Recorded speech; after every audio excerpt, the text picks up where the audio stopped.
Pinch yourself. This is not a dream.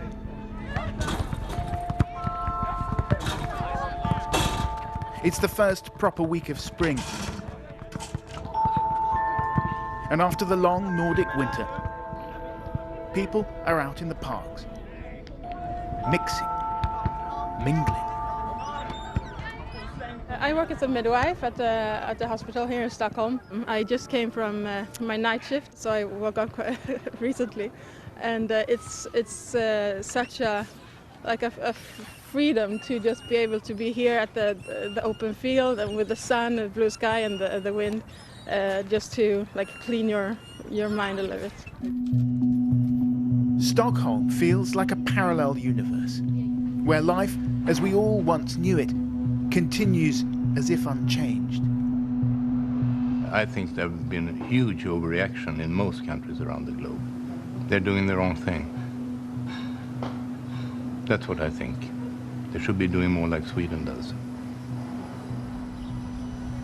Government advice is this: keep your distance, and if you feel sick, stay at home. The priority, to protect the elderly and the vulnerable. But otherwise, Swedes are free to do almost all the normal things that, to an outsider, now feel dangerous. Subversive, even. There is a bit more nuance to this than meets the eye at first. Yes, a lot of the cafes and restaurants are open, but they have taken measures. It's table service only. They're leaving big gaps between the tables. One guy I just spoke to said, yeah, I'll come out for a drink. Yes, I'm going to work during the day, but I wouldn't go and see my grandmother. Swedes have been told to be careful about their social interactions, and it looks like lots of them have been taking that very, very seriously. This city is much quieter than it would usually be.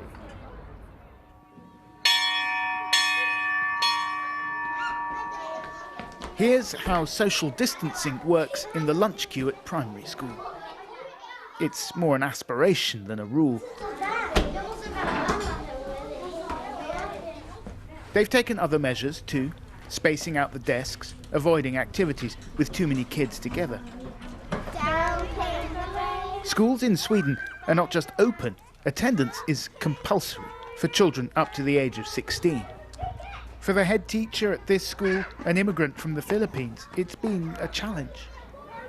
I think it's the worries actually from the parents, I would say.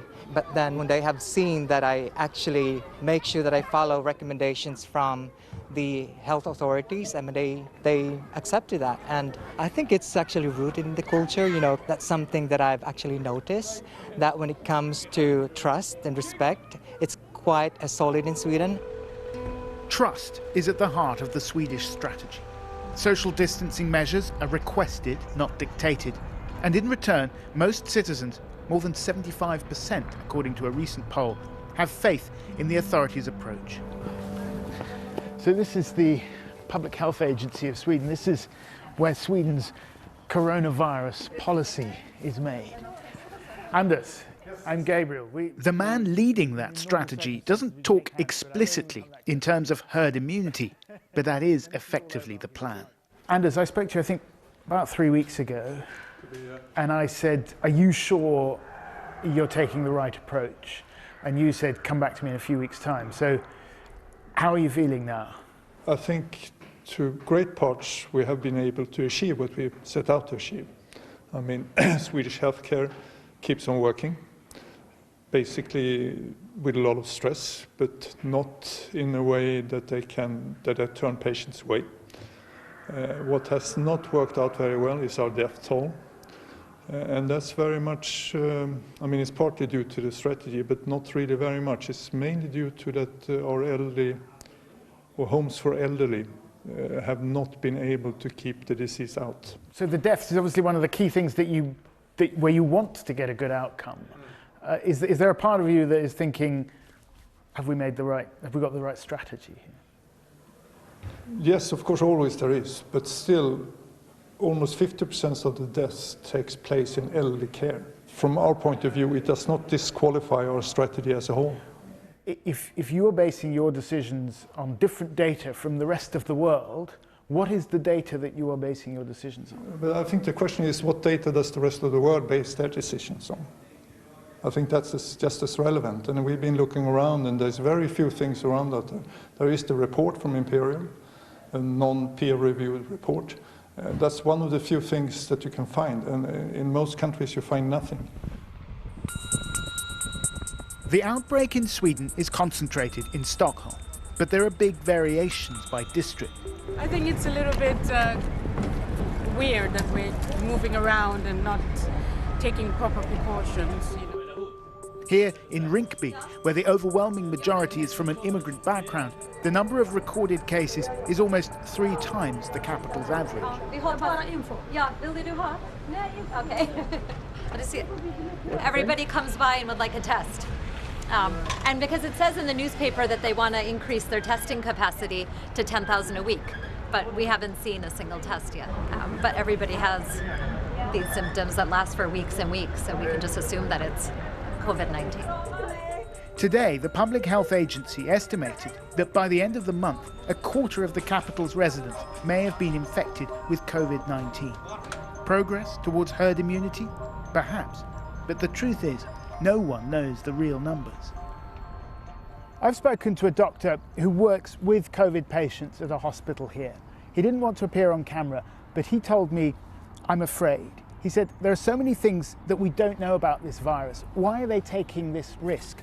They're gambling with people's lives," he said, "and they're gambling with the lives of those who are trying to save lives." Now, others in the scientific community are coming forward to voice their concerns. One of those is Lena Einhorn, a virologist, one of 22 scientists who've signed a letter urging the government to change tack. She's self-isolating here in the countryside outside Stockholm. You comfortable there? Yeah. I'm going to be about here. There are thousands of trials going on right now around the world for treatments. We're not talking vaccines. We're talking antiviral treatments. We're talking about the treatments of the devastating effects of the infection. Already, there are a couple of drugs that have showed very, very promising results in small trials. Within the next few weeks and months, most likely, we will be able to lower the mortality. That, to me, is the most important reason to push this epidemic in front of you as far as you can. These people who are deciding this, they're not politicians, they're scientists, like you. Yes, it's just the problem is that scientists are people. And, scientists have ideas that they cling to. You would be surprised how much science is not only ruled by rationality, it's ruled by feelings to a very large extent. Compared to Sweden's neighbours, the numbers don't look good. Deaths from COVID here are 3 times higher than in Denmark and 6 times those of Norway and Finland. Those countries have imposed strict lockdowns.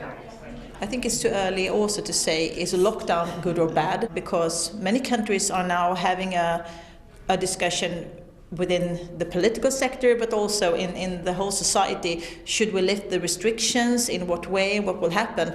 That is not a debate in Sweden, and it's not something the government is preparing for. We are not lifting any restrictions for the moment. But if you look at your numbers compared to your neighbours, Denmark, Norway, Finland, it looks bad. Per million in population, this is a direct comparison. I don't fully agree with that, because how to have the statistics, but also where are we, in what kind of phase for the pandemic are we for the moment? Do you think you're earlier? Do you think you're further along? We're not sure about that, but that could be a fact, and I think it's too early to evaluate that now. If lockdown is a treatment that's being trialled globally, then Sweden is the control group. This is not about going out and getting your hair done or meeting your mates down the pub. This is about whether the course the rest of the world is on is sustainable or even beneficial in the long term. I don't think we'll have more deaths. Come back 1 year from now and I think we'll have the same proportion of deaths. But this is a hunch? It's likely.